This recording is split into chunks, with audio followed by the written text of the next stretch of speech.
Bismillahirrahmanirrahim. Alhamdulillah wassalatu wassalam ala Rasulillah wa ala alihi wa sahbihi ajma'in. Assalamualaikum warahmatullahi wabarakatuh kepada semua penonton FB Live pada pagi ini. Saya yakin semua yang sedang menanti-nanti kehadiran Ustaz Dr. Abdul Samad jam 9 pagi. Tak lama dah, lagi lebih kurang 14 minit lagi. Jadi sementara kita nak tunggu Ustaz Abdul Samad masuk, insya-Allah kita akan bersama dengan rakan-rakan orang-orang hebat yang banyak membantu umat Islam di Malaysia dan juga di luar negara. Yang mana mereka ini, tuan-tuan dan puan, merupakan kumpulan yang alhamdulillah Allah bagi rezeki, Allah bagi sedikit ruang dan masa untuk membantu sekadar yang termampu, dan juga ia perlu daripada sokongan kita bersama. Tak lain dan tak bukan dari kita bersama dengan Datuk Rosli Atan, ya, yang merupakan orang yang banyak membantu ataupun orang kuat Yayasan Budi Ihsan. Assalamualaikum Datuk. Waalaikumsalam warahmatullahi. Alhamdulillah, cantik, kursi cantik kan? Ya, terima kasih Prof. Ya, terima kasih Datuk. Dan juga kita bersama dengan Tuan Haji Hafiz Hiu Abdullah. Apa khabar Tuan Haji? Alhamdulillah, bagus. Amin, amin atas doa haji dunia walaupun belum lagi. Alhamdulillah. Ini antara orang yang banyak sponsor program agama. Tu Ustaz Abdul Samad pun baru WhatsApp saya tu, dia hantar gambar love.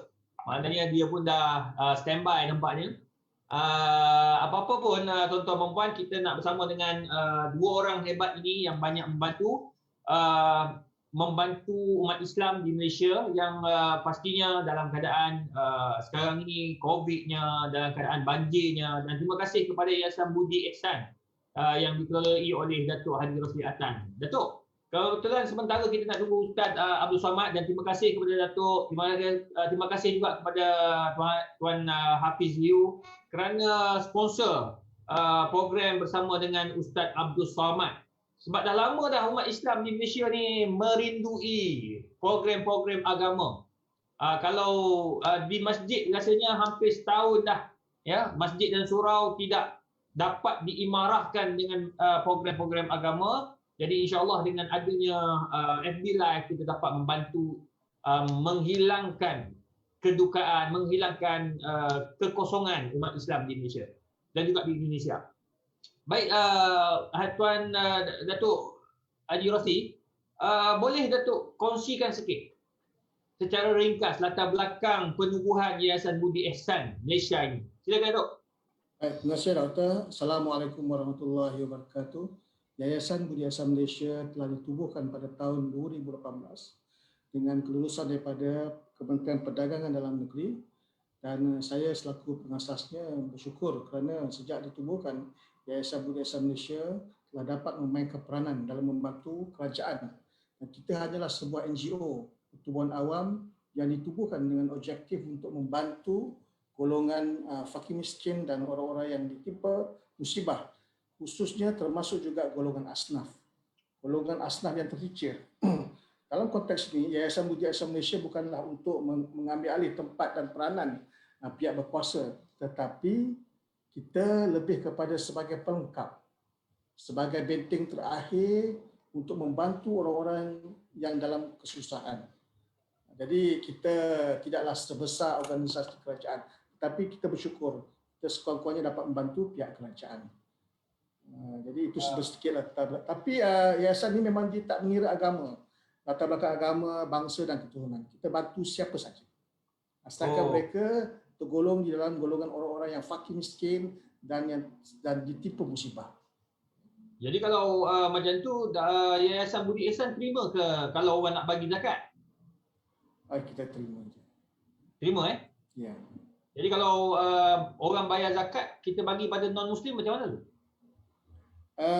Ya, kita boleh juga kita beri pada non-Muslim kerana mereka juga memerlukan, dengan harapan supaya apabila kita membantu mereka akan mengenal Islam dan lebih rapat dengan kita sebagai umat manusia. Jadi kita atas peri kemanusiaan, kita akan memberikan bantuan. Oh. Baik, kepada Ustaz Tuan Haji Hafiz Hiu Abdullah. Ustaz Hafiz, Tuan Haji Hafiz, apa pandangan Tuan tentang konsep amal jariah dan sedekah dari aspek perniagaan? Sebab saya tengok Tuan Haji Hafiz ni aktif dengan Yayasan Budi Ihsan, banyak juga menyumbang untuk membantu golongan yang memerlukan. Macam mana ni Tuan Haji?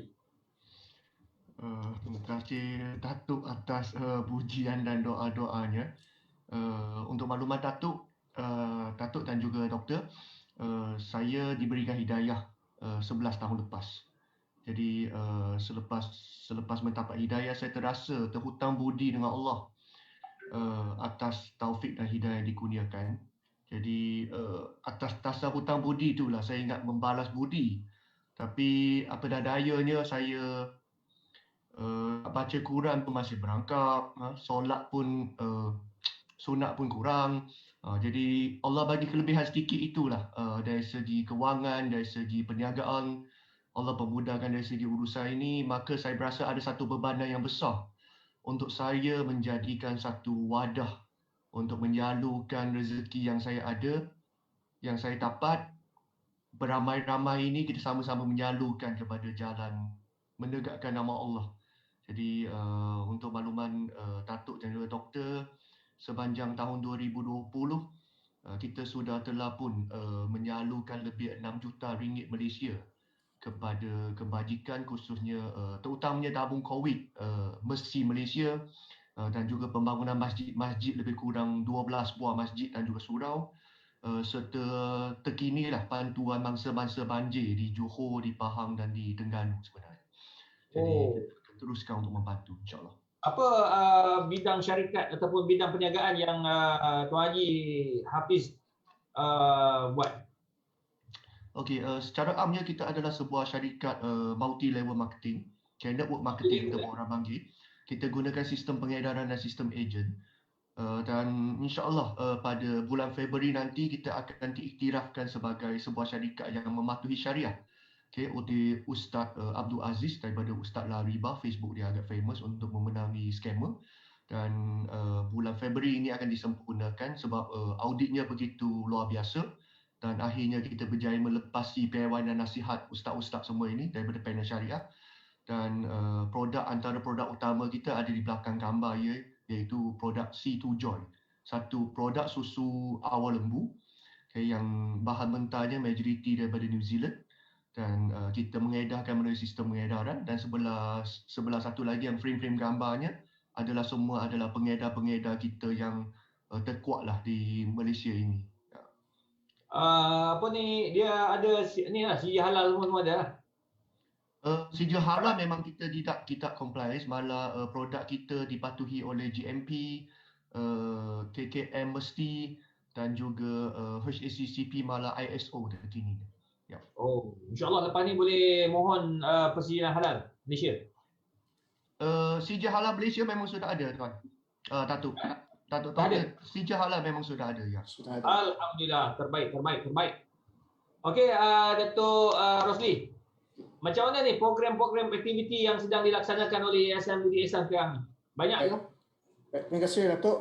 Untuk makluman semua, seperti biasa oleh kerana perintah PKP sekarang dan pandemik COVID-19, Yayasan Budi Ihsan Malaysia memang sibuk. Setiap hari kita menghantar bantuan harian kepada orang-orang yang terjejas, termasuk juga fakir miskin dan asnaf. Bantuan yang kami beri ada dua, iaitu bantuan makanan harian dan juga bantuan wang tunai.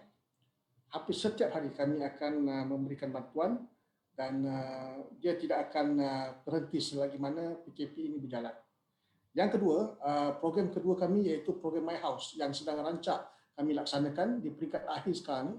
Untuk makluman pendengar semua di TV Al Hijrah pada 25 hari bulan 1 jam 9 malam ini, iaitu episod pertama My House.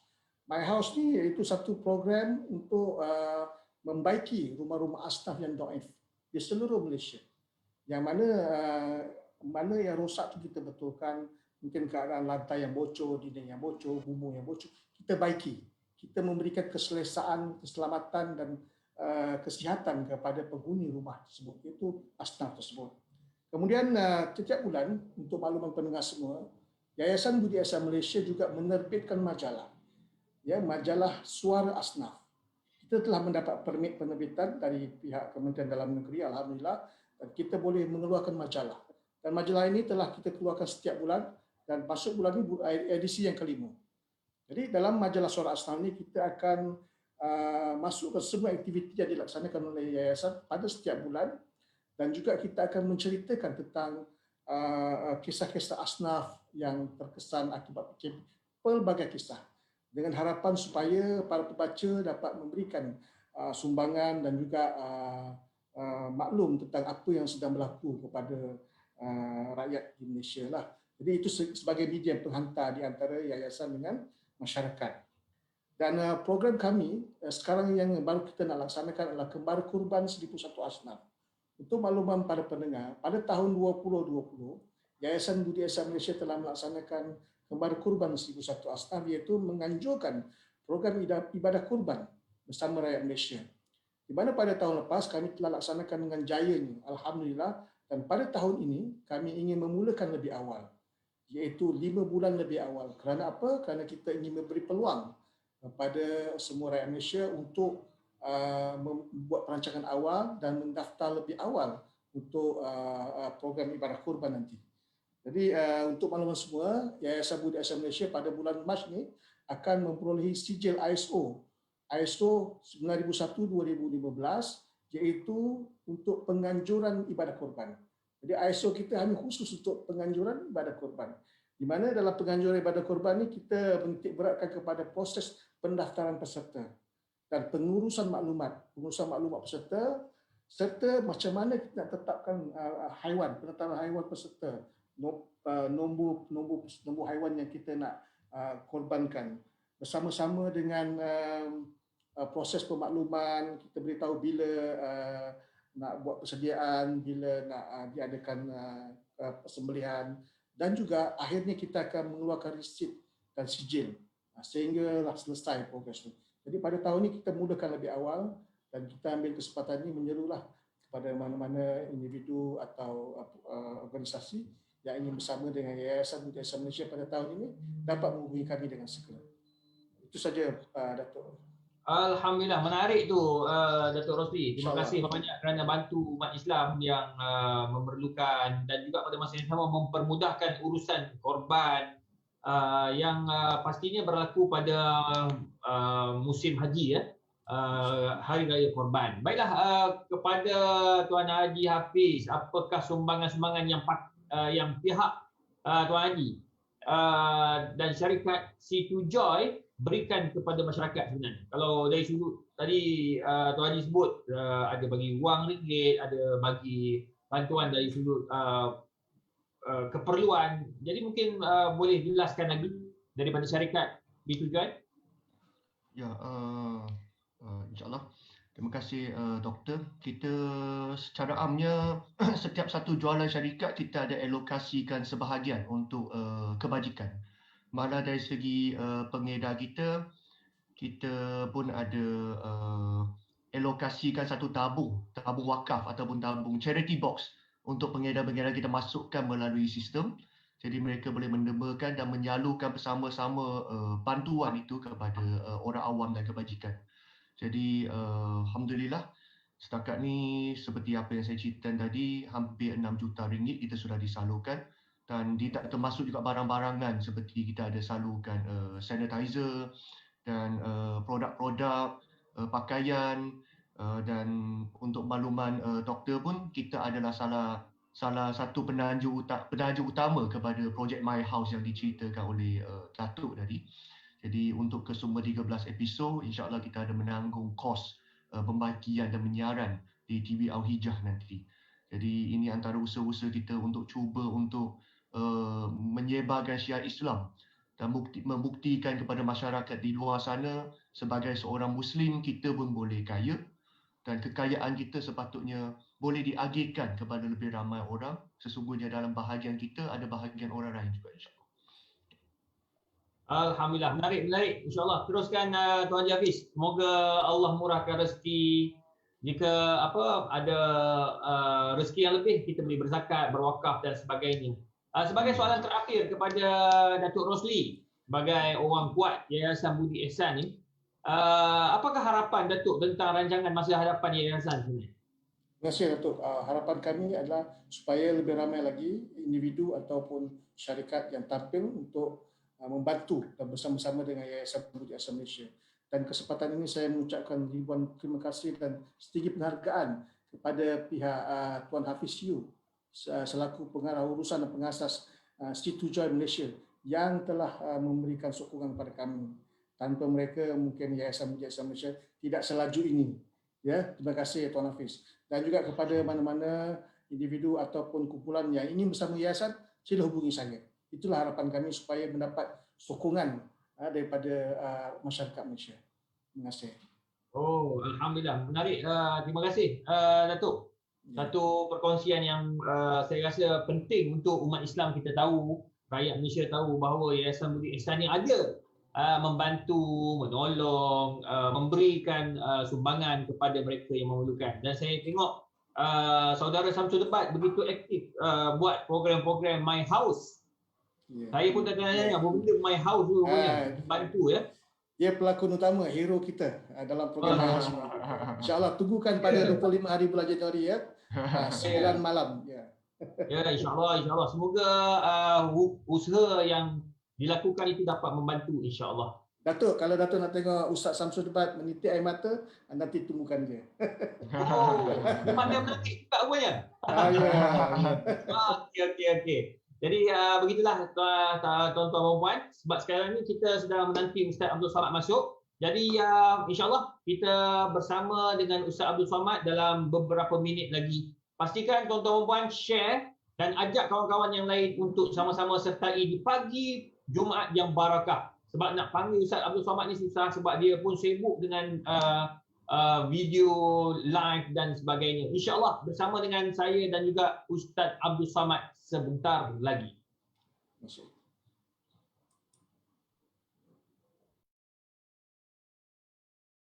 Akbar, Allahu Akbar, Allahu Akbar, La ilaha illallah, Allahu Akbar, Allahu Akbar, walillahil hamd, Allahu Akbar kabira, walhamdulillahi kathira, wa subhanallahi bukratan wa asila. لا إله إلا الله وحده صدق وعده ونصر عبده وأعز جنده وهزم الأحزاب وحده لا إله إلا الله ولا نعبد إلا إياه مخلصين له الدين ولو كره الكافرون الله أكبر الله أكبر الله أكبر لا إله إلا الله الله أكبر الله أكبر ولله الحمد الله أكبر كبيرا والحمد لله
Bismillahirrahmanirrahim. Alhamdulillah wassalatu wassalam ala Rasulillah wa ala alihi wa sahbihi ajma'in.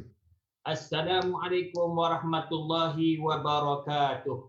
Para penonton yang dikasihi sekalian, alhamdulillah seperti mana yang dijanjikan, bersama dengan saya sekarang ini Ustaz Dr. Abdus Samad daripada Indonesia. Alhamdulillah, walaupun wabak COVID sedang melanda negara-negara Islam, negara-negara bukan Islam, semua negara lah mudah cerita, semua berada dalam keadaan khawatir terhadap wabak COVID. Namun begitu, tidak menghalang kita untuk sama-sama kita meneruskan majlis ilmu. Sebab apa? Allah Ta'ala sebut dalam Quran, "Fadzakir fa inna dzikra tanfa'ul mu'minin." Ingat, memperingatilah kamu. Sesungguhnya dengan ingat memperingati itu mendatangkan banyak manfaat dan faedah kepada orang-orang yang beriman. Baiklah, insya-Allah pada pagi ini kita akan bersama-sama dengan Ustaz Dr. Abdul Somad, yang mana rancangan ini ditaja khas oleh Yayasan Budi Ihsan Malaysia, yang mana ia diketuai dan diterajui oleh Yang Berbahagia Datuk Rosli Atan, yang banyak membantu umat Islam di Malaysia dan juga di luar negara. Dan apa yang penting, Yayasan Budi Ihsan ini telah ditubuhkan pada tahun 2018, dan banyak sumbangan yang telah dilakukan oleh Yang Berbahagia Datuk dan juga rakan-rakan yang bekerja keras.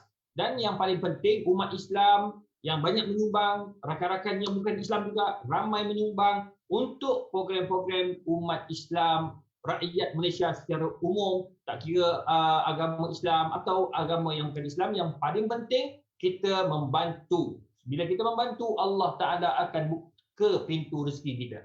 Jadi itu sedikit maklumat mengenai Yayasan Budi Ihsan, yang mana menaja rancangan kita pada pagi ini, dan juga bersama dengan Yang Berbahagia Ustaz Dr. Abdul Somad. Assalamualaikum Doktor. Waalaikumsalam warahmatullahi wabarakatuh, Syekhna. Alhamdulillah, sudah lama enggak jumpa. Alhamdulillah jumpa pagi ni.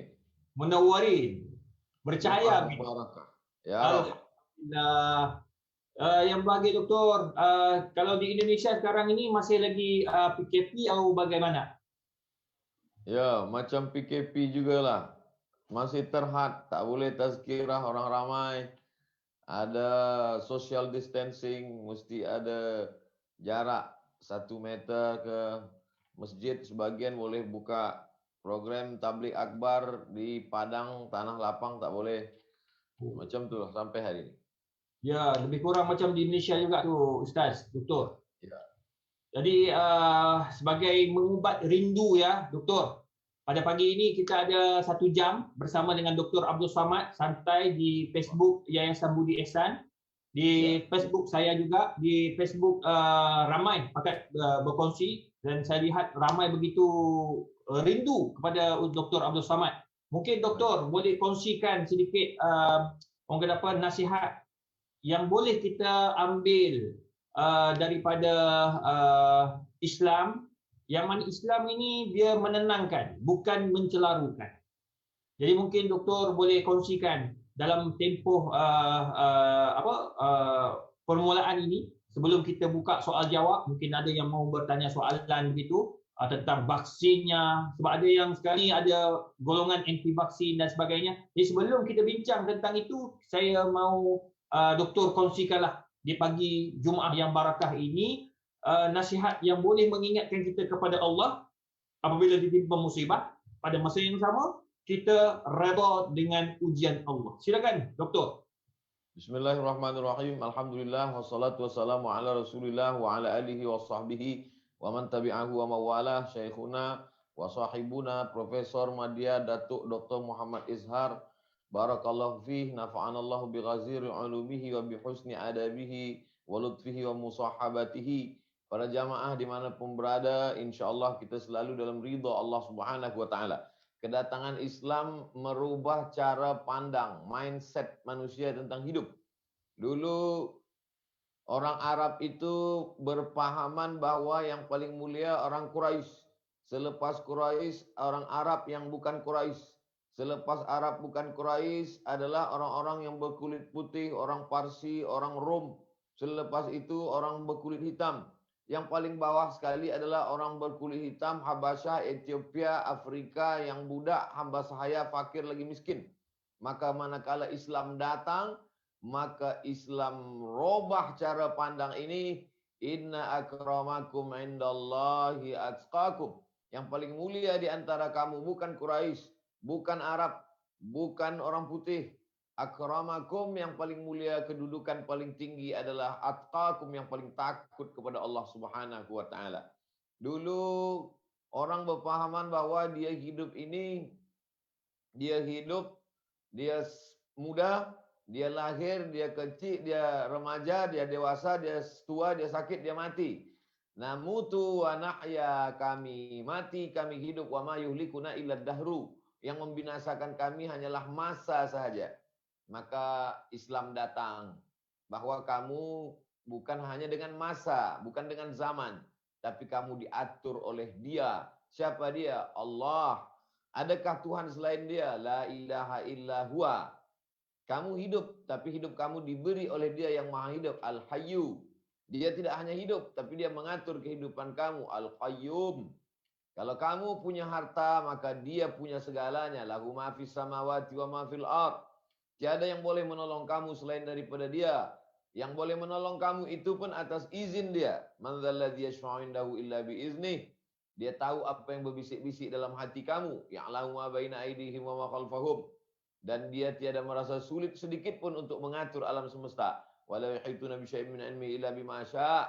Kuasa Dia lebih luas daripada kuasa raja-raja. Lahu ma fis samawati wa ma fil ardh. Man dzalladzi yashfa'u indahu illa bi'idznihi, ya'lamu ma baina aydihim wa ma khalfahum wa la yuhituna bi syai'in min ilmihi illa bima syaa', wasi'a kursiyyus samawati wal ardh. Tiada kesulitan sedikit pun untuk melihat ranting yang patah, daun yang jatuh. Wala ya'uduhu hifdzuhuma wa huwal 'aliyyul 'azim.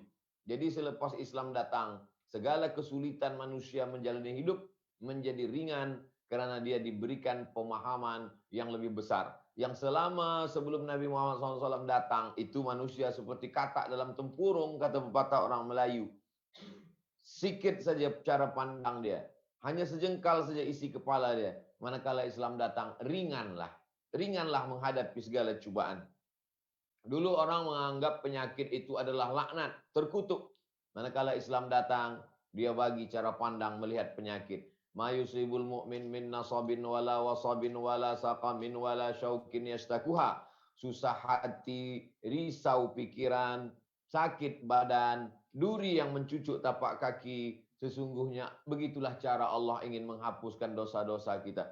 Jadi robah pandang cara melihat hidup ini adalah wijhatun nazar, sudut pandang. Ada satu masjid, tapi selama ini orang menengok masjid ini dari depan. Maka yang dia tengok hanya dinding saja. Tapi ada orang melihat masjid ini dari belakang. Ternyata di belakang masjid ini ada tanah lapang, ada bunga-bunga, ada cantik. Ada satu orang mengatakan masjid ini tak elok lah. Dia tak ada halaman, dia tak ada bunga-bunga. Sebab dia tengok dari sisi lain. Maka Islam datang untuk mengajak kita menengok alam ini sebenarnya luas. Pandanglah dari segala aspeknya. Pandanglah dari segala sisinya. Maka wijhatun nazar ini adalah yang awal mula dirobah oleh Islam. Selama ini bila ada gempa, ada tsunami, ada banjir, orang berkata inilah laknat Tuhan. Maka Islam datang memberikan pandangan baru. Ma asaba min musibatin, segala musibah yang terjadi fil ardi, di atas muka bumi, wala fi anfusikum, terjadi pada diri kamu, illa fi kitabin, sesungguhnya itu sudah dituliskan di kitab Lauhil Mahfuz, min qabli an nabra'aha, sebelum kami menciptakan alam semesta, maka kami sudah buatkan programnya. Tiada satu pun yang terjadi di atas dunia ini luput dari pengetahuan Allah Subhanahu wa taala. Maka menghadapi musibah tiada lain yang kita lakukan kecuali ridha. Man lam yasbir bi bala'i, siapa yang tidak sabar menerima bala ujianku, walam yarda bi qada'i, yang tidak ridha menerima takdirku, falyatlub rabban siwaya, carilah Tuhan selain aku. Maka ada amal yang lebih tinggi daripada haji mabrur, amal yang lebih besar daripada jihad fisabilillah. Amal itu tidak mengeluarkan duit, tidak luka, tidak berdarah, tidak berpeluh, tidak keluar tenaga. Amal itu adalah sabar, ridha menerima takdir, ketetapan dari Allah Subhanahu wa taala. Jadi kalau kita pelajari Islam ini, kita amalkan, kita pahami dengan baik, sesungguhnya Islam meringankan kita menjalani hidup. baik hidup senang maupun hidup susah. Manakala kita senang, kita tak angkuh, tak sombong, sebab itu kita tidak merasa itu milik kita, punya kita, itu pun juga ujian dari Allah. Manakala kita susah pun kita tak stres, tak depresi, tak sakit, tak gila, sebab kesusahan itu pun juga adalah bagian ujian dari Allah. Dengan berislam, orang menjadi ringan menjalani hidup. Dengan berislam, orang tidak akan merasa sempit dalam hidup. Dengan berislam, orang akan merasa bahwa hidup ini adalah juga ujian. Hidup itu sendiri pun ujian dari Allah Subhanahu wa taala. Begitu, Dokter. Alhamdulillah, satu perkongsian yang sangat baik pagi-pagi ini, tuan-tuan dan puan. Doktor, bila doktor sebut bahawa Islam itu mendatangkan ketenangan, mendatangkan ciri-ciri sifat orang yang redha kepada ujian Allah. Dan saya ingat pada awal Mac 2020 kita pernah orang kata apa, bersiaran langsung juga di dalam Facebook, ya, bulan Ramadan kan macam itu. Bersama dengan doktor, dan kita melihat bahawa ingatkan COVID ini dalam 3 bulan saja. Rupa-rupanya sudah sampai 1 tahun. Rupa-rupanya juga bila kita bermuhasabah, di sebalik ujian itu ada hikmah dan falsafahnya sendiri. Mengajar kita bersyukur dengan nikmat sebelum, mengajar kita sabar dengan apa yang berlaku, dan mengajar kita untuk sentiasa bermuhasabah diri. Itu yang paling penting. Jadi doktor, dengan masa yang ada ini, saya ingin bertanya beberapa soalan agar kita sama-sama dapat manfaat bersama, insya-Allah. Sebab bila dengan Dr. Abdul Samad ini, orang suka tanya soalan, soal jawab. Dia sama macam Ustaz Azhar Idrus juga. Ya, orang lebih biasa bila bertanya hukum, sebab Ustaz menjawab dengan santai tetapi sampai gitu. Jadi doktor, apabila bercakap tentang wabak COVID-19 di Malaysia, ya, ada 2 kumpulan, tetapi kumpulan ini dapat dikawal oleh Kementerian Kesihatan dan juga mufti-mufti di Malaysia. Yang mana satu kumpulan bersama dengan kerajaan, yang mana mereka ini akan sokong dan sentiasa memberikan dokongan kepada kerajaan yang sedang berusaha mendatangkan vaksin bagi membantu mengurangkan penyebaran wabak COVID-19. Ada satu kumpulan yang kecil, tidak ramai, mereka mengatakan bahawa tak perlu kepada vaksin. Biar sakit, biar kita mati daripada vaksin masuk dalam badan gitu. Jadi bagaimana doktor kita mahu menyelesaikan masalah ini? Sebab mufti-mufti semuanya menggalakkan mengambil vaksin, bahkan ada yang mewajibkan selagi mana ia dinasihatkan oleh Kementerian Kesihatan. Jadi bagaimana doktor untuk kita bagi penjelasan kepada rakan-rakan kita di Malaysia, Singapura, dan juga mungkin yang sedang menonton juga ada daripada Indonesia. Silakan doktor. Baik, fa in tanaza'tum fi syai'in, kalau kamu bersilang pendapat dalam satu masalah, farudduhu ilallah, baliklah kepada Allah. Makna balik kepada Allah, tengok Quran. Wa ilar rasul, balikkan kepada Rasul. Makna balik kepada Rasul, maknanya balikkan kepada Nabi Muhammad SAW. Apa tuntunan dalam Quran? Maka dalam Quran kita diajarkan in ja'akum fasiqun binaba'in fatabayyanu. Maka mesti ada tabayyun, clear. Kita mesti tahu ini apa masalah, inti daripada masalahnya ini apa. Oh, kenapa orang tak nak terima vaksin ini? Vaksin ini tak boleh terima sebab dia babi. Misalkanlah demikian. Maka kita mesti cari tahu. Adakah yang bukan babi, khinzir? Oh, memang tak ada. Sepakatlah semua ulama bahawa khinzir itu haram. Tapi memakan khinzir tidak selamanya haram. Saya ulang sekali lagi. Bahawa khinzir itu haram, ya. Tapi makan khinzir ada kalanya boleh. Bila kita masuk ke dalam hutan dan pilihan kita cuma ada 2, mati tak ada makanan atau makan khinzir, maka kaedah mengatakan akhafud dararain, kita pilihlah mudarat yang ringan di antara 2 yang berat. La tulqu bi aidikum ila tahlukah, kata Allah dalam Quran. Janganlah kamu jerumuskan diri kamu dengan penuh kesedaran kamu memilih mati. Tak boleh kita pilih mati. Maka ada namanya ad-darurat tubihul mahzurat. Yang darurat membolehkan yang terlarang, yang haram. Tapi ada kadarnya. Wad-daruratu tuqaddaru biqadriha. Yang darurat dibolehkan itu pun ada kadar yang sudah ditetapkan oleh syariat Islam. Jadi satu-satunya yang boleh menjadi penangkal menolak virus ini adalah vaksin. Maka vaksin menjadi obat.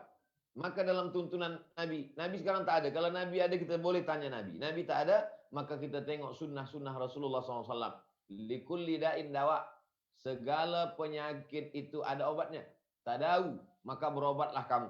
Maka dulu bila ada sahabat Nabi sakit, kata Nabi pergilah kepada Haris bin Kaldah. Sebab Haris bin Kaldah ini dia daripada perubatan Jandi Sabur. Dia tahu ubat-ubat. Ada pula Nabi katakan makan sesuatu yang boleh menyembuhkan. Tak ada Nabi katakan berserah sajalah kepada Allah, bertawakal saja. Tidak. Ada kalanya Nabi suruh pergi kepada doktor. Ada manakala Nabi suruh pula untuk makan.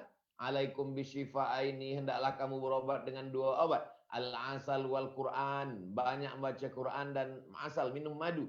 Kemudian habbatus sauda syifa'un min kulli da. Habba sauda, obat dari segala penyakit kecuali tua, kecuali mati. Ini menunjukkan bahawa ada obat.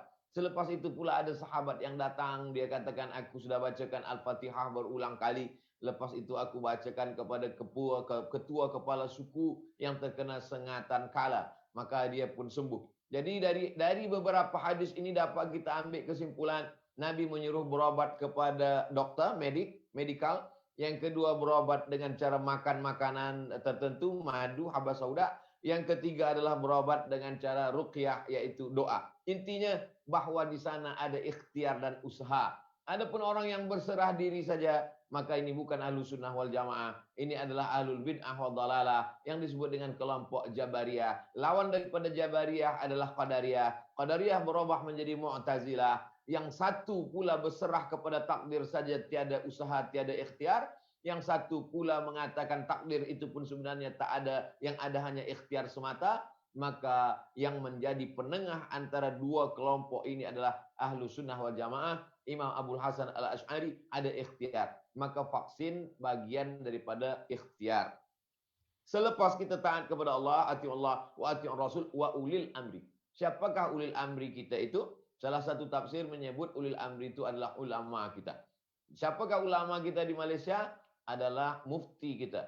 Asal muasalnya seorang ulil amri, pemimpin, dia mengurus negara, dia juga yang mengurus agama. Nabi SAW, selepas Nabi Abu Bakar, selepas Abu Bakar Umar, selepas Umar Utsman, selepas Utsman Ali, selepas Sayyidina Ali Sayyidina Hasan, setelah itu Muawiyah. Tapi selepas itu tidak lagi ada orang yang punya kemampuan dua-dua. Ada dia ahli politik, pakar politik, tapi dia lemah agama. Ada dia hebat dalam bidang agama, tapi dia tiada kepakaran dalam politik. Maka dibagilah 2. Ada sultan-sultan Melayu yang mengurus negara, tapi kemudian ada mufti. Diambil dari kata afta yufti, mufti, orang yang memberikan fatwa halal dan haram. Jadi kalau sudah mufti persekutuan, mufti kerajaan, mufti Terengganu, mufti Perak, mufti Perlis, mufti-mufti negeri mengatakan bahawa ini boleh, mubah, maka kita ikut saja. Siapa lagi yang kita ikut kalau bukan para ulama? Saya, Abdul Somad, tidak pernah berfatwa. Jadi setiap ada sahabat jamaah bertanya, saya katakan, kata Imam Abul Hasan al-Ash'ari, kata Imam Muhammad bin Idris al-Syafi'i, kata Imam Nu'man bin Sabit Hanafi, kata Imam Malik bin Anas, kata Imam Yahya ibn Ma'in, kata Imam Ibnu Abi Layla, kata Imam Sufyan as-Sawri. Jadi lebih selamat kita mengikut pendapat para ulama. Maka dalam hal ini pun masyarakat Malaysia lebih selamatlah mengikut mufti-mufti karena mereka bertanggung jawab di hadapan Allah Subhanahu wa taala. Demikian Profesor. Alhamdulillah, satu penjelasan yang baik dan sangat jelas bahawa kita sepatutnya balik kepada fatwa-fatwa yang dikeluarkan oleh mufti-mufti. Dan ada yang kata saya tak berapa setuju dengan fatwa, pergilah peganglah dengan apa yang disampaikan oleh Kementerian Kesihatan. Kalau Kementerian Kesihatan pun kita tak percaya, kalau mufti-mufti pun kita tak percaya, siapa lagi yang kita nak percaya? Jadi itu masalahnya kita, sebab kadang-kadang kita ni terlalu banyak sangat doktor melihat kepada Facebook, kepada pandangan-pandangan luar. Sedangkan Nabi SAW dia suruh kita melihat kepada pemimpin kita, ulama-ulama di setempat itu. Al-ahkam tataghayyar bitaghayyur azman wal amkin. Hukum itu akan berubah mengikut tempat dan keadaan. Fatwa di Arab Saudi tak sesuai di Malaysia. Fatwa di Amerika Syarikat tak sama dekat Malaysia. Fatwa dekat UK tidak sama dengan Malaysia. Jadi maknanya fatwa mesti melihat kepada keadaan setempat. Tidak boleh kita nak balik nak merujuk fatwa-fatwa selain daripada negeri atau negara yang telah kita diami. Terima kasih doktor. Bahkan saya nak tambah sikit apa yang doktor sebut berkaitan tentang meminum sesuatu yang haram itu. Bahkan di zaman Nabi juga pernah berlaku satu kumpulan Arab yang dinamakan Urain yang datang makan masuk Islam kemudian sakit perut, Nabi suruh minum susu unta dicampur dengan air kencing unta. Jadi ini juga merupakan salah satu daripada usaha yang dilakukan untuk mengobati penyakit-penyakit ketika itu.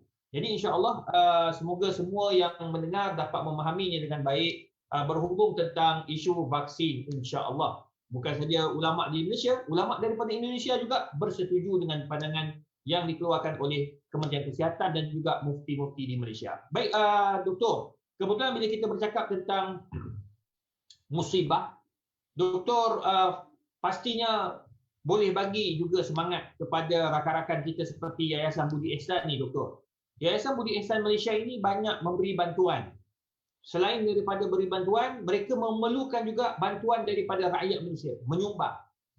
Jadi banyak usaha mereka untuk bantu mereka yang ditimpa musibah kerana COVID, doktor. Yang baru-baru ni, doktor, di Pahang, di Johor, di Terengganu, di Kelantan telah berlaku banjir. Jadi banyak rumah rosak, banyak kenderaan rosak. Jadi Yayasan Budi Ihsan ini pergi memberi bantuan kepada mereka yang memerlukan. Mungkin doktor boleh bagikan sedikit kata-kata semangat kepada kumpulan yang dikenali sebagai NGO dan Yayasan Budi Ihsan khususnya, begitu juga kepada mereka yang menyumbang ni, doktor. Kita nak menyumbang, nak pergi tak mampu, kita hantar duit. Bagaimana ni, doktor? Ada orang berpikiran kalau kena banjir, kebakaran, tsunami, gempa bumi, gunung meletus, maka ini sesungguhnya kamu orang sedang diuji Allah. Ini ujian daripada Allah. Lalu kemudian kalau ada orang dapat harta banyak, badan sehat, rumah besar, kereta mahal, ini adalah nikmat dari Allah. Inilah pangkal musibah. Salah memahami apa yang diberi Allah Subhanahu wa taala.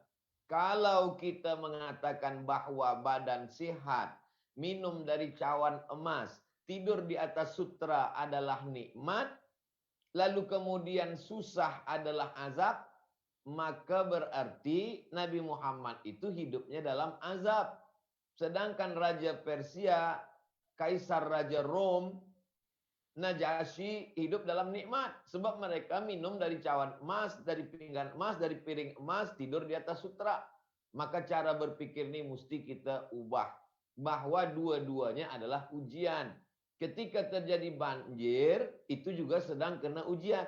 Dan kita yang sedang sehat, dapat harta banyak, itu pun juga sedang kena ujian. Hanya saja ujiannya berbeza. Yang satu ujiannya susah, yang satu ujiannya senang. Dari mana Ustaz dapat dua-dua ini ujian? Dari Quran. Wa balawnahum bil hasanat wasayyiat. Kami uji manusia itu dengan hasanat. Rumah yang cantik hasanat.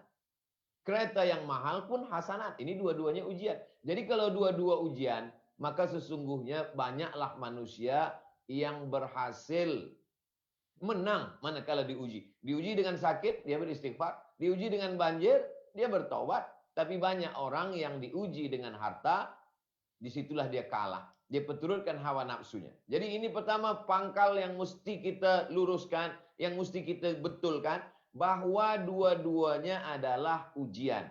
Sakit ujian, sehat pun ujian. Kena bencana, musibah, banjir ujian, dalam keadaan aman, tentram, damai pun ujian. Ketika kita sedang tidak ada harta, miskin, susah pun ujian, sedang kaya pun ujian. Lalu kemudian bila kita tengok manusia ini, mana yang membuat manusia tak lulus, tak menang dalam ujian? Sehat. Orang sakit beristighfar, orang sehat main game online. Orang ada harta lupa, pakai narkotika, minum khamar, berzina. Orang yang tiada harta, dia lulus ujian. Nah, jadi kalau kita sudah pahamkan ini, barulah kita boleh masuk pada bab yang kedua adalah kita sebenarnya sedang diuji dengan harta kita.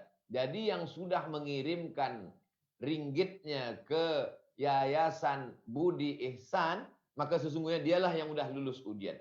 Tapi yang masih belum lagi, dia katakan, wa tuhibbunal mala hubban jamma. Kau cinta kepada hartamu amat sangat cinta.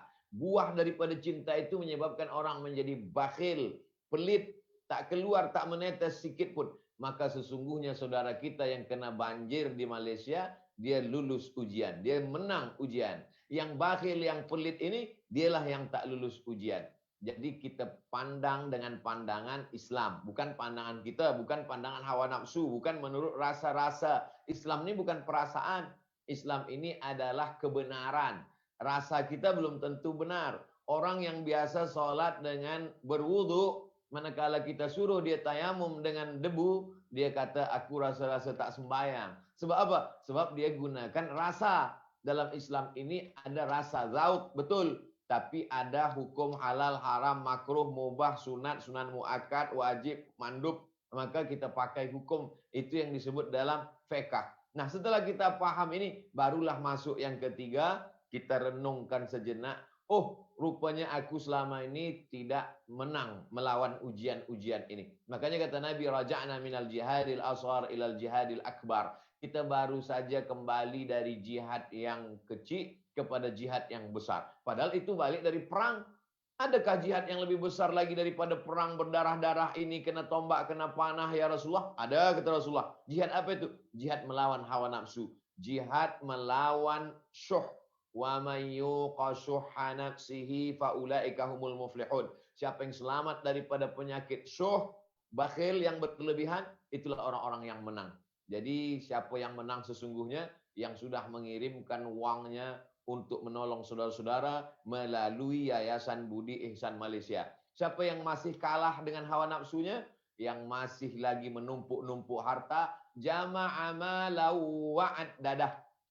Ada sifat manusia ini, dua saja sifat dia. Jama'a ad-dada. Kumpul kira hitung, kumpul kira hitung. Di bank ini udah sekian juta ringgit, di sini ada rumah 3, di sini ada kereta, di sini. Jama'a malau wa'ad-dada. Sampai akhirnya dia pun mati menghadap Allah Subhanahu wa taala, insyaallah bersama dengan Qarun.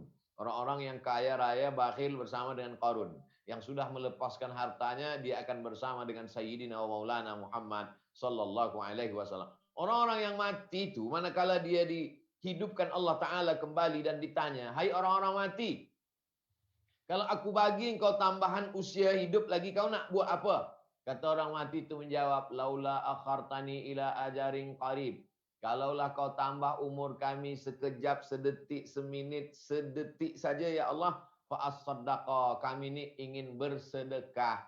Maka sedekah adalah amalan yang mereka inginkan walaupun mereka sudah sampai ke liang lahat. Kenapa mereka tak berkata kami ingin pergi haji ke Makkah? Kenapa mereka tak berkata kami ingin jihad fisabilillah? Sebab haji pahalanya nanti dia dapat selepas hari kiamat. Wal hajjul mabrur laisa lahu jazaa illal jannah. Haji mabrur balasannya surga nanti selepas hari kiamat. Adapun sedekah di dalam liang kuburnya menetes, pandangannya di liang lahat sejauh mata memandang, menetes cahaya sedekahnya pagi, petang, siang, dan malam. Maka itulah sebabnya orang yang mati itu bila manakala dia tanya kau nak hidup, dia kata aku ingin hidup sekejap saja. Hidup sekejap untuk apa? fa'asaddaqa, aku ingin bersedekah. Maka yang sudah bersedekah melalui Yayasan Budi Ihsan Malaysia, alhamdulillah. Yang belum lagi, insya Allah. Yang sudah dibagi tahu juga tak nak bersedekah, innalillahi wa inna ilaihi raji'un. Begitu, Profesor. Alhamdulillah, terima kasih Doktor. Doktor, ada yang bertanya dalam Facebook. Dia kata, apa perbezaan menderma secara terus, sendiri hantar, atau lebih baik kita bagi kepada agensi, bagi kepada pihak yang berwajib seperti Yayasan Budi Ihsan, seperti pusat zakat, lembaga zakat dan sebagainya. Adakah lebih baik kita bagi kepada agensi atau beri terus sendiri? Yang mana lebih baik? Satu kepala, dia hanya tengok satu saja. Abdul Somad yang fakir lagi dhaif, yang lemah, tiada daya, tiada upaya, hanya nampak orang miskin satu saja. Tapi kalau sebuah lembaga, agensi, yayasan, dia ada tim. Dia akan menengok dengan 100 mata, 1000 mata menengok. Dia ada tim survei, akan melihat ke kampung-kampung menengok orang susah. Data dia lengkap, ini fakir, ini miskin tapi agak mampu sikit. Jadi satu lidi, satu orang Melayu sebut lidi jugalah, sapu lidi. Ya, lidi. Satu lidi tak boleh buat apa-apa. Tapi kalau lidi berkumpul banyak menjadi sapu lidi, maka banyak yang boleh sampah besar-besar boleh dia halau, dia tangkap, dia buang. Begitulah bezanya antara orang beramal sendiri, berpikir sendiri dengan berjamaah. Makanya Nabi katakan, alaikum bil jamaah. Hendaklah kamu berjamaah. Yadullah ma'al jamaah. Jadi sesungguhnya memang sama-sama baik. Tapi kita hidup ini bukan cuma baik. Kita ingin nak the best, yang paling baik. Maka yang belum menggabungkan diri, belum bersama, masih lagi sendiri-sendiri, bersamalah berjamaah dengan Yayasan Budi Ihsan Malaysia. Kenapa? Karena mereka ini lebih ramai. Wa minal isnaini ab'adu. Kalau lebih ramai, lebih selamat daripada syaitan. Wa minal isnaini, kalau kamu berdua, ab'adu, jauh daripada syaitan. Cuba kita tengok dalam persaksian hutang piutang. Wastashhidu syahidaini min rijalikum. Hendaklah hutang piutang itu dicatatkan, ditulis oleh 2 lelaki. Illam yakuna rajulaini, kalau tiada 2 lelaki, farajulun, 1 lelaki. Wa mra'atani, 2 orang perempuan. Kenapa 2 orang perempuan? Antadilla ihdahuma fatudzakkira ihdahumal ukhra. Kalau ada yang terlupa, tersilap, tersalah, dia akan diingatkan oleh yang lain. Kita sendiri, kita bagi sendiri, kita tengok sendiri. Duitnya pun tak banyak. Tapi bila kita beramai-ramai, duitnya lebih banyak, lebih selamat, lebih tahu. Mungkin kita tengok dia susah. Rupanya tempat lain dia minum, dia makan, tempat dia hidup selesa. Rupanya dia tipu, kita tak tahu. Tapi kalau dengan berjamaah ni, semua mata digunakan, dipakai untuk melihat, untuk menghitung kira, maka insya Allah dengan berjamaah kita selamat. Itulah maka kita ini disebut dengan ahlus sunnah wal jamaah, berjamaah, berkomuniti, bersama-sama. Wa ta'awanu 'alal birri wat taqwa wa la ta'awanu 'alal ismi wal 'udwan. Di dunia berjamaah, di akhirat pun nanti kita akan berjamaah. Wasiqal ladzina taqau ilal jannati zumara. Alladzina taqau rabbahum ilal jannati zumara. Orang-orang yang takut kepada Allah itu nanti akan masuk ke dalam surga zumara, bukan sendiri. Zumara maknanya berjamaah. Saat masuk Islam pun berjamaah. Wa ra'aitan nasa yadkhuluna fi dinillahi afwaja, berjamaah. Masuk ke dalam surga pun berjamaah. Mudah-mudahan kita bersama dengan jamaah Yayasan Budi Ihsan Malaysia, bersama-sama dalam kebaikan, bersama-sama dalam amal soleh insyaAllah. Begitu Profesor. Alhamdulillah, mumtaz jiddan. Fahimna. Walhamdulillah, syukur. Tadi mungkin bila Dr. Abdul Somad ya, dia jelaskan tentang betapa pentingnya kita bersama dengan jemaah, kita bagi kepercayaan kepada mereka yang diberikan amanah, insya-Allah kita tidak akan disia-siakan. Jadi mungkin ada yang tanya macam mana nak menyumbang, macam mana kita nak salurkan bantuan kepada mereka yang memerlukan. Tuan-tuan dan puan boleh melihat kepada apa yang tertera di bawah sana, nombor akaun rasmi, dan ia diaudit ya, dia diaudit, dan insya-Allah pihak Yayasan Budi Ihsan akan menyampaikan apa saja yang tuan-tuan dan puan sumbangkan kepada mereka yang berhak, insya-Allah. Dr. Abdul Somad, ada soalan daripada rakan-rakan kita. Dia tanya, apa yang ada kumpulan doktor yang menganggap bahawa virus COVID ini dari muslihat Dajjal. Mohon pencerahan doktor. Ada yang kata ini yang COVID ini semua ni muslihat Dajjal. Nak tutup masjid lah, tak nak bagi orang berjemaah lah, tak nak bagi orang pergi Mekah lah, tak nak bagi orang buat haji dan umrah lah. Macam mana ni doktor? Pandangan mereka ini. Betul ke ataupun kita kena perbetulkan mereka ini? Dari mana dia datang, apakah dia dibuat, apakah dia bocor keluar daripada laboratorium, kemudian sebenarnya ini perang antara China dengan Amerika, lalu kemudian lepas ila akhirih yang kita pun tak tahu ceritanya. Maka dalam Islam ni kita diajarkan untuk tidak ikut qala wa qila. Katanya qala fulan wa qala fulan qala fulan. Tak. Kita disuruh untuk melihat kenyataan. Apa yang terjadi sekarang. Jadi bagaimana muara datang dia dari mana, apa sebab, kita tak perlu tahu. Sebab cerita ini hanya akan menghabiskan masa saja. Yang perlu kita hadapi adalah bahawa dia sudah merosakkan kehidupan kita dari Mac hinggalah ke Januari, dan Mac dah 1 tahun.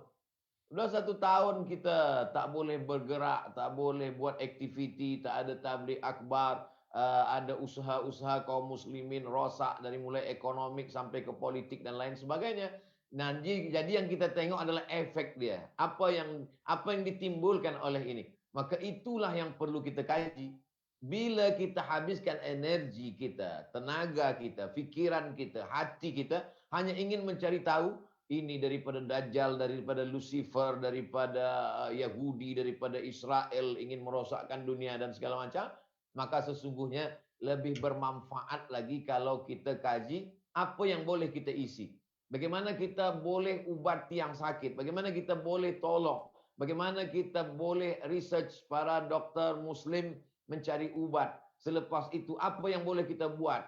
Kita tak boleh mengaji di masjid, kita buat kaji online. Kita tak boleh berjumpa, kita boleh berjumpa bersama melalui aplikasi Zoom, melalui Facebook, YouTube dan lain sebagainya. Al-ilaj, obat, bagaimana kita mengobati keadaan ini, mengobati masyarakat kita, mengobati hati kita, itu lebih penting daripada kita habiskan selepas kita kelompok yang mengkaji, yang suka mengkaji ini virus datang dari mana ini pun sebenarnya mereka tidak satu pendapat juga. Nanti sesama kumpulan yang mengatakan ini datang daripada Dajjal. Ini mereka pun ikhtilaf lagi, Dajjal mazhab mana? Dajjal dari Israel ke, Dajjal Amerika ke, Dajjal Cina, Wuhan ke, Dajjal mana pula? Mereka pun habis pula bercanggah dengan itu. Sebenarnya mereka yang sedang mengkaji setan pun dikacau setan juga. Jadi lebih baiklah kita manfaatkan tenaga kita, energi kita, ilmu kita, akal kita, hati kita untuk membahaskan, mencari solusi, mencari jalan keluar. Maka Allahu liyu'adzibahum wa anta fihim. Allah tidak akan mengazab kamu selama ada Muhammad sallallahu alaihi wasallam bersama kamu. Wa ma kana Allahu mu'adzibahum wa hum yastaghfirun. Maka kita lebih banyak beristighfar. Ja'alallahu lahu min kulli hammin faraja wa min kulli dhiqin makhraja wa razaqahu min haitsu la yahtasib. Maka ini kita cari solusi, kita activity, bergerak daripada menghabiskan demi untuk bual-bual kedai kopi yang tak berkesudahan, tak selesai. Innal mubazzirina kanu ikhwanas syayatin. Mubazir bukan hanya ringgit duit. Mubazir habiskan cakap, air liur, habis untuk bercakap yang tak tentu arah ini pun termasuk juga saudara-saudara setan. Demikian Profesor. Alhamdulillah, menarik tu. Sebab ramai sangat yang bercakap tapi faktanya nggak ada gitu. Ya. Semua kata daripada Dajjal. Saya pun terdiri juga dari Dajjal mana, rujukannya di mana. Kalau kita di universiti, setiap kenyataan itu perlu ada rujukan, masdar. Ini semua daripada Dajjal, kita pun tanya Dajjalnya macam yang doktor sebut, daripada Dajjal mana, Yahudi kah, Amerika kah, China kah? Walau bagaimanapun, alhamdulillah satu penjelasan yang baik yang perlu kita ambil perhatian, sebab kita orang Islam ni duk bergaduh benda-benda yang tidak, orang kata apa, benda yang tidak berfaedah. Cuma doktor, mungkin doktor boleh kongsikan juga, sebab Yayasan Budi Ihsan ni dia banyak buat program-program juga di luar negara. Sebagai contoh, melakukan ibadah korban di luar negara, doktor. Jadi bagaimana doktor melihat pandangan ataupun usaha yang dibuat oleh pihak Yayasan Budi Ihsan ini, selain daripada buat korban di Malaysia, mereka juga buat di luar negara, membantu negara-negara yang memerlukan. Mungkin akan sampai di Indonesia, mungkin ada di Afrika, mungkin di negara Arab, di Sudan mungkin. Jadi bagaimana pandangan doktor terhadap isu mengedarkan ibadah korban ini ke luar negara? Hadhihi ummatukum ummatan wahidah wa ana rabbukum fa'budun. Umat ini satu. Kiblat dia satu, Ka'bah. Fawalli wajhaka syatral Masjidil Haram. Wa ana rabbukum fa'budun. Tuhan dia pun satu, Allah. Maka umat ini satu. Tak tengok ke dia di Malaysia, dia di Brunei Darussalam, dia di Sudan, dia di Singapura, dia di Patani, Thailand. Sebenarnya ini adalah umat yang satu. Dan adanya Malaysia, Indonesia, ini kan belum 100 tahun lagi. Adanya Indonesia, Malaysia ini belum 100 tahun lagi. Beratus-ratus tahun kita tidak dengan sempadan ini. Selama beratus-ratus tahun ini kita sempadan kita apa?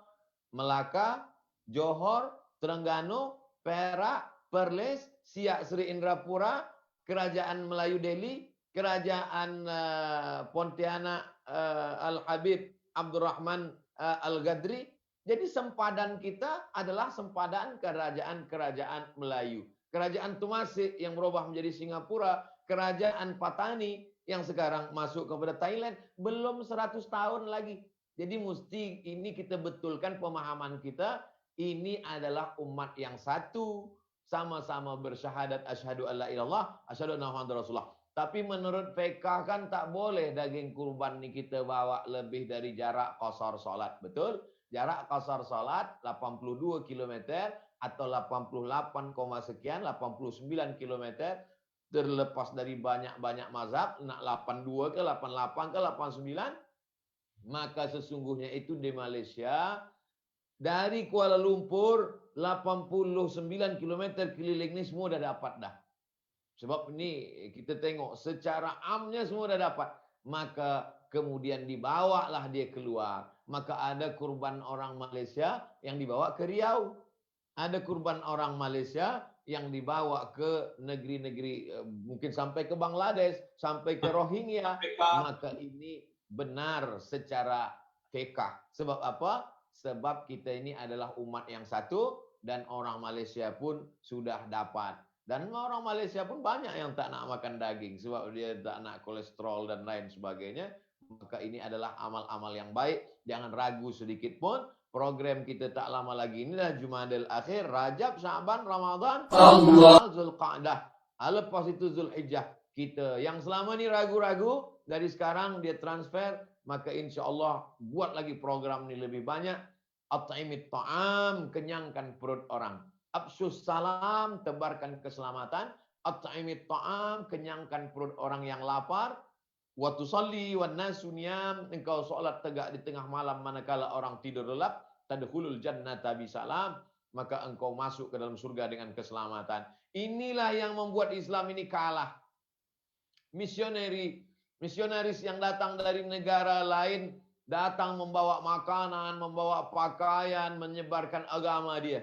Selepas itu ustaz pula datang membawakan api neraka. Orang lapar dicerita neraka, mana dia faham? Maka orang yang lapar kita kasih makan, orang yang tak berpakaian kita kasih pakaian, orang yang jahil kita kasih ilmu. Selepas itu barulah cerita surga dan neraka. Jadi program-program yang sudah dibuat Yayasan Budi Ihsan Malaysia di luar negara ini mesti kita support, mesti kita ikut bekerja sama maka insya Allah kita pun mendapatkan pahalanya. Man jahaza ghazian faqad ghaza. Siapa yang menyiapkan alat-alat perang, maka dia dapat pahala perang. Utsman tak ikut perang Badar sebab istri dia sakit, tapi dia ikut kirimkan uang, maka dia mendapatkan pahalanya. Orang Malaysia sibuk dengan pekerjaannya, tak boleh keluar negara. Tapi orang Yayasan Budi Ihsan ada yang pergi keluar menguruskan daging kurban ini, maka kita mendapatkan pahala mengenyangkan perut orang dan diselamatkan dari pendusta-pendusta agama. Ara'aital ladzi yukadzibu biddin? Tahukah kamu siapa itu pendusta agama? Pendusta agama bukan orang minum khamar, bukan yang berzina. Pendusta agama adalah fadzalikal ladzi yad'ul yatim. Mereka yang tak peduli kepada anak yatim. Wala yahuddu ala ta'amil miskin. Mereka berfikir yang penting aku dah sembahyang, aku dah puasa sunat Senin Kamis, aku dah pergi ke Makkah, maka cukuplah sudah. Kau masih pendusta agama. Sebab apa? Sebab tak peduli pada orang lain. Laisa bil mu'min. Engkau tak diakui sebagai orang beriman. Siapa itu? Allazi yabitu syab'anan. Dia tidur lelap karena perutnya kenyang. Wajaruhu ila jambihi ja'i'un. Sementara ada saudaranya yang masih lapar. Alhamdulillah, kita yang tak boleh pergi keluar negara kerana COVID ini, maka yayasan boleh menolong kita, maka kita mesti ikut bersama-sama dalam kebaikan ini. Demikian, Profesor. Alhamdulillah, Doktor, atas penjelasan yang menarik berkaitan tentang hukum menyebarkan makanan, ya, korban dan sebagainya. Sebagai pengakhiran, Doktor, ya, berhubung tentang kita untuk menjadi seorang mukmin, muslim, mukminah yang baik. Kadang-kadang kita cepat menghukum, Doktor. Di zaman sekarang ini kita perlu berdakwah, kita perlu mengajak orang kepada kebaikan. Bila ada sesuatu dalam laman sosial, dalam Facebook, dalam Instagram, Doktor, kita melihat selalu melihat kepada keaiban orang, tetapi kita tidak melihat kepada bagaimana untuk menarik orang itu menerima Islam. Saya tengok Doktor juga berjaya menarik ramai orang yang dulunya ghair muhajjabah, tidak pakai tudung, artis yang dulunya seksi, yang lelakinya seksa. Bila dengar ceramah Dr. Abdul Somad, mereka ini berubah daripada dulunya seksi kepada bertudung. Yang lelakinya dulunya seksa, sekarang sudah lagi enggak seksa. Sudah jadi geng masjid, geng surau, geng majlis ilmu. Dan ia terbukti kerana Instagram Dr. Abdul Somad itu diikuti ramai artis-artis. Hatta yang masih belum bermuhajabah juga, belum bertudung, mengikuti.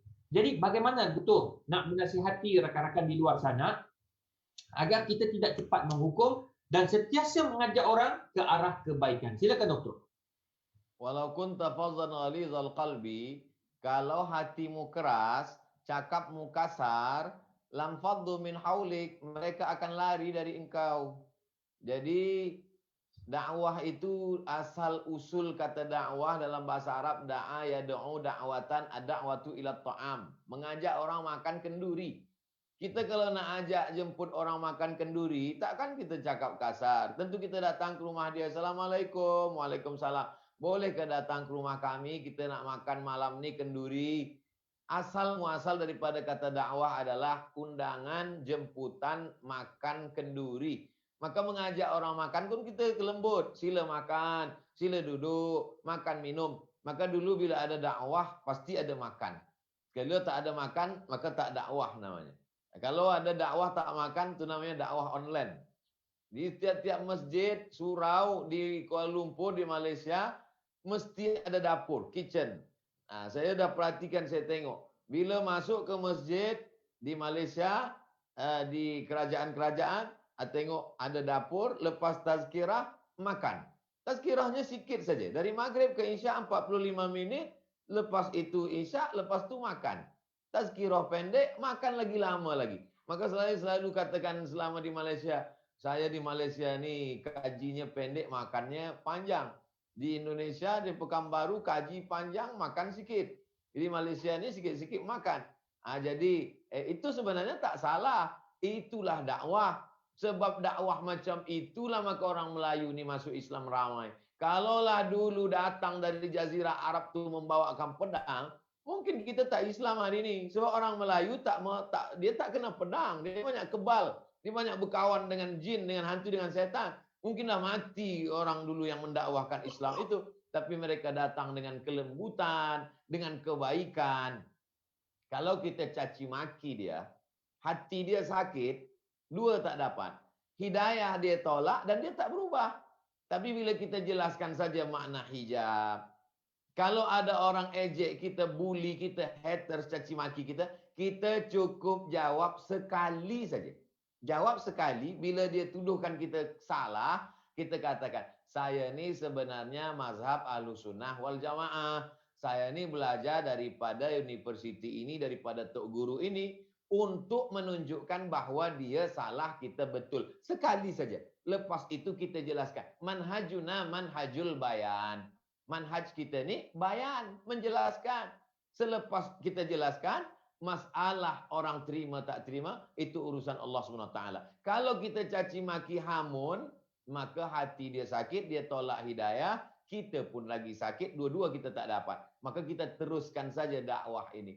Haji Abdul Malik Karim Amrullah mendapat gelar Doktor Honoris Causa daripada Universiti Kebangsaan Malaysia. Begitulah orang Malaysia memuliakan Haji Abdul Malik Karim Amrullah, Buya Hamka. Manakala Buya Hamka bagi tazkirah di Bandung, ada perempuan tak berhijab, tak bertudung, rambut dia nampak. Dan dia pakai kutek yang ada warna-warna merah. Ya, merah-merah. Selepas bagi tazkirah, perempuan ni pun datang jumpa Buya Hamka. Buya, ya, saya belum boleh pakai tudung lagi dan saya masih pakai kutek. Macam mana ni? Kata Buya Hamka lembut. Bila imanmu tebal, nanti kutekmu tipis. Lembut tapi mengena. Lebih baik lembut kena daripada kuat tak kena. Untuk apa kuat tak kena?